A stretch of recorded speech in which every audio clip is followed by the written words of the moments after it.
प्रिय विद्यार्थियों, आज मैं टॉपिक 5 पढ़ाने जा रहा हूँ। अध्याय 2 के टॉपिक 5 कक्षा 12 के टॉपिक 5 में बताया गया है समविभव पृष्ठ, EQ पोटेंशियल सरफेस के बारे में बताएंगे। उसमें भी कई प्रकार के सरफेस होते हैं। सबसे पहला है धनात्मक बिंदु आवेश के समविभव पृष्ठ। जैसा कि चित्र में दिखाया गया है, प्लस Q आवेश के चारों ओर ये डॉटेड लाइन से जो बना हुआ है, ये विभव है, विभव पृष्ठ है। किसी विद्युत क्षेत्र में खींचा गया वह पृष्ठ जिस पर स्थित सभी बिंदुओं पर विद्युत विभव बराबर हो, समविभव पृष्ठ कहलाता है। समविभव पृष्ठ कहलाता है। दूसरे शब्दों में हम कह सकते हैं कि समविभव पृष्ठ के किन्हीं दो बिंदुओं के विभवांतर शून्य होता है। अतः किसी आवेश को एक बिंदु से दूसरे बिंदु तक ले जाने में कोई कार्य नहीं करना होगा, अर्थात परंतु यह तभी संभव होगा जबकि बिंदु आवेश को विद्युत क्षेत्र के लंबवत ले जाया जाए। अतः दिए गए चित्र से स्पष्ट है कि समविभव पृष्ठ के प्रत्येक बिंदु पर बल रेखाएं पृष्ठ के लंबवत हैं। दूसरा है दो समान तथा विपरीत आवेशों के निकाय के विभकीय पृष्ठ। जैसा कि चित्र में दर्शाया गया है, समान परिमाण परंतु विपरीत आवेश परस्पर अल्प दूरी पर रखे हैं, जो एक जैसा कि चित्र में दर्शाया गया है, समान परिमाण परंतु विपरीत आवेश परस्पर अल्प दूरी पर रखे गए हैं, जो एक विद्युत द्विध्रुव की रचना करते हैं। बिंदुदार रेखा से विभकीय पृष्ठ दिखाया गया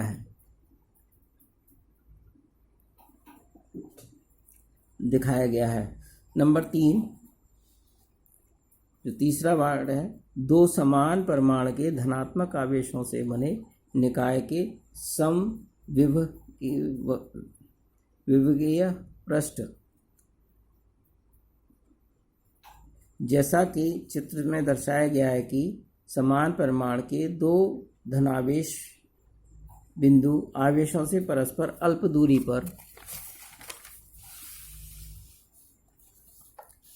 पर रखे गए हैं।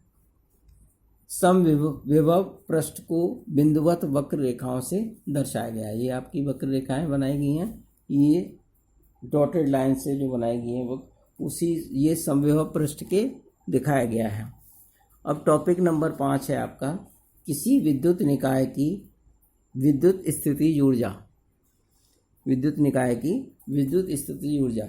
इलेक्ट्रोस्टैटिक पोटेंशियल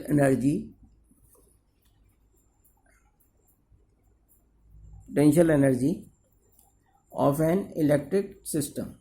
दो या दो से अधिक विद्युत आवेशों से बने विद्युत निकाय की विद्युत स्थितिज ऊर्जा उस कार्य के बराबर होती है जो उन आवेशों को अनंत से परस्पर समीप लाकर उस निकाय की रचना करने में किया जाता है।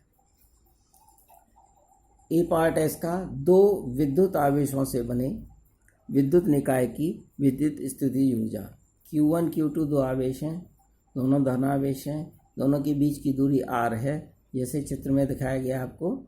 चित्रानुसार दो बिंदु धनात्मक आवेश Q plus Q1 plus Q2 एक दूसरे से क्रमशः परस्पर r दूरी पर स्थित हैं।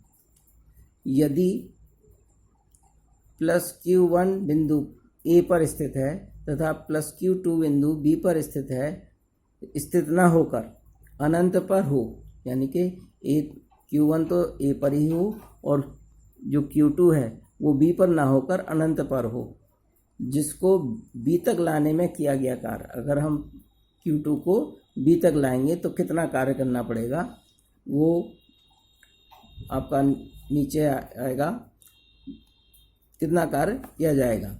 तो बिंदु ए पर स्थित Q1 आवेश के कारण बिंदु बी पर विद्युत विभव क्या होगा, सूत्र से V बराबर 1/4πε0 Q1/R वोल्ट। ये पहला समीकरण हो गया। Q2 आवेश को अनंत से बी तक लाने में किया गया कार्य W बराबर होता है, कार्य बराबर होता है आवेश गुणा विभव। आवेश गुणा विभव अर्थात W बराबर Q2 इंटू V। समीकरण नंबर 2, समीकरण 2 में V का मान समीकरण 1 से रखने पर, तो W बराबर हो जाएगा Q2 इंटू 1/4πε0 Q1/R बराबर 1/4πε0 Q1 Q2/R जूल। यह कार्य W ही Q1 Q2 से बने निकाय AB की विद्युत स्थिति ऊर्जा U के बराबर होगी, अर्थात U बराबर W बराबर 1/4πε0 Q1 Q2/R square. R square नहीं है, R है। समीकरण नंबर 3, अगला इसी में है, दो या दो से अधिक विद्युत आवेशों से बने विद्युत निकाय की विद्युत स्थिति ऊर्जा। दो या दो से अधिक विद्युत आवेशों से बने निकाय की विद्युत स्थिति ऊर्जा ज्ञात करने के लिए सभी दो युग्मों से बने निकाय की विद्युत स्थिति ऊर्जा का बीजगणितीय योग चिन्ह सहित संपूर्ण निकाय की विद्युत स्थिति ऊर्जा ज्ञात हो जाती है।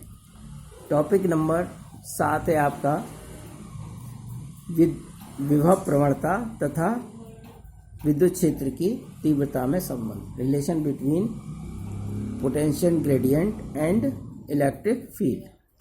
चित्रानुसार बिंदु O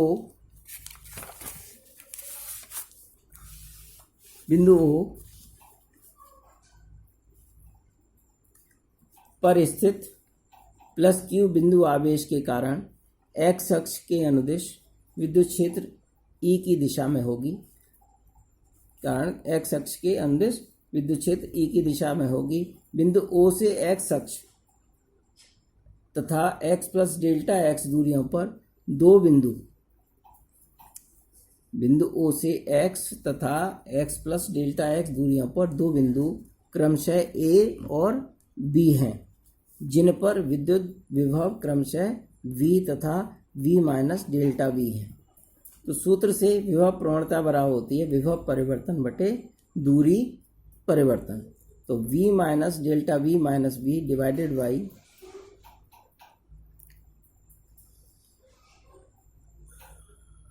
divided by x plus delta x minus x। तो x से x कट गया, b से b कट गया, तो आपका ये बन गया वह प्रवणता बराबर हो जाएगी माइनस का dv upon delta v upon delta x। समीकरण नंबर 1,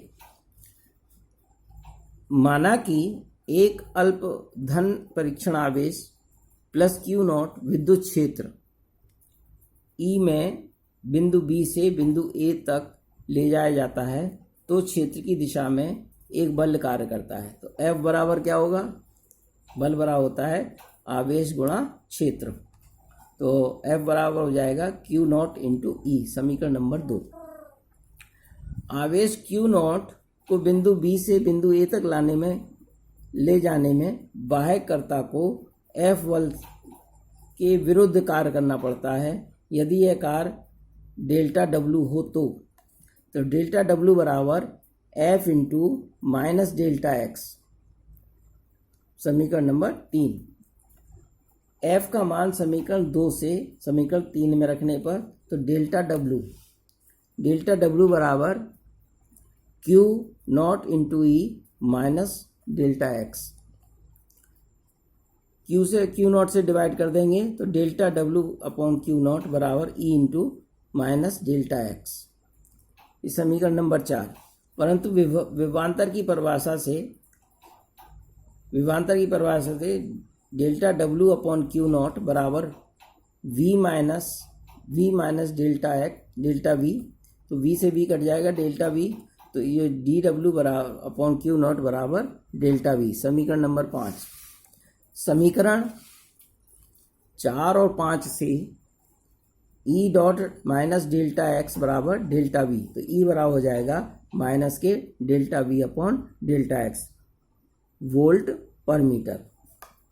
विद्युत क्षेत्र में किसी बिंदु पर किसी दी गई दिशा में विद्युत क्षेत्र की तीव्रता उस दिशा में ऋणात्मक विभव प्रवणता के बराबर होती है यदि विद्युत क्षेत्र का अन्य मात्रक, अतः विद्युत क्षेत्र का अन्य मात्रक वोल्ट पर मीटर भी होता है, अर्थात 1 न्यूटन पर कूलम बराबर 1 वोल्ट पर मीटर भी होता है।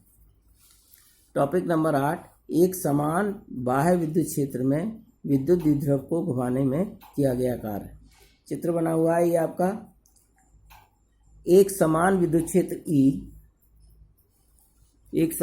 क्षेत्र ई में द्विध्रुव को उसकी मध्यमान स्थिति से घुमाने में किया गया कार्य करना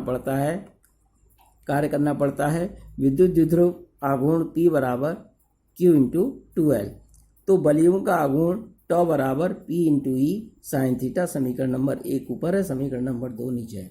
यदि द्विध्रुव को सूक्ष्म कोण डेल्टा थीटा डी थीटा घुमाने में किया गया कार्य डी डब्ल्यू बराबर बलियों का आघूर्ण गुणा कोणीय विस्थापन।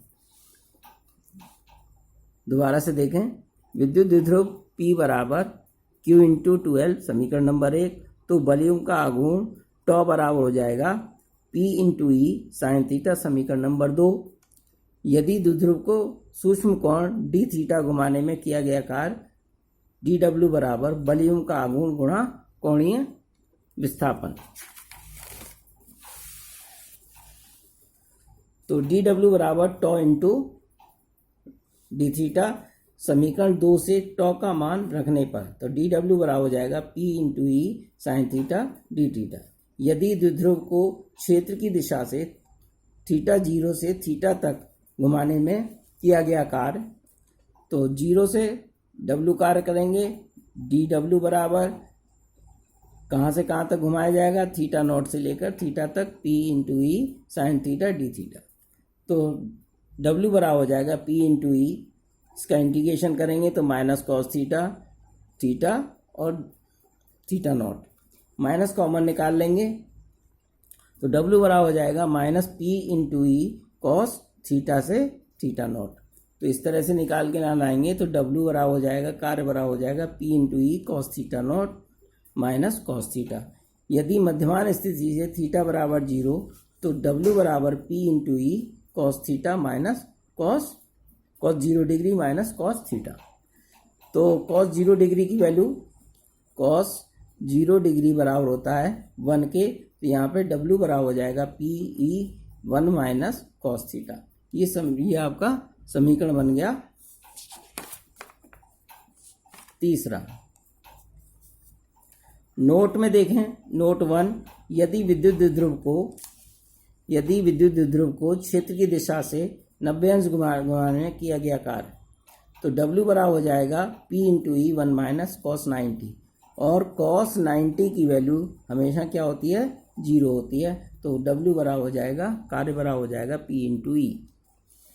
यदि विद्युत द्विध्रुव को क्षेत्र की दिशा से 180 अंश घुमाया जाए तो W बराबर P इंटू ई 1 माइनस कॉस 180, कॉस 180 की वैल्यू -1 होती है। तो यहाँ पे W इजिकल टू कार्य बराबर हो जाएगा P इंटू ई 1 माइनस -1, माइनस माइनस जुड़ जाएंगे तो हो जाएगा 2, तो W बराबर हो जाएगा कार्य बराबर P इंटू ई इंटू 2, तो W इजिकल 2PE। अब ये टॉपिक है आपका नवा विद्युत क्षेत्र में विद्युत द्विध्रुव की स्थिति ऊर्जा।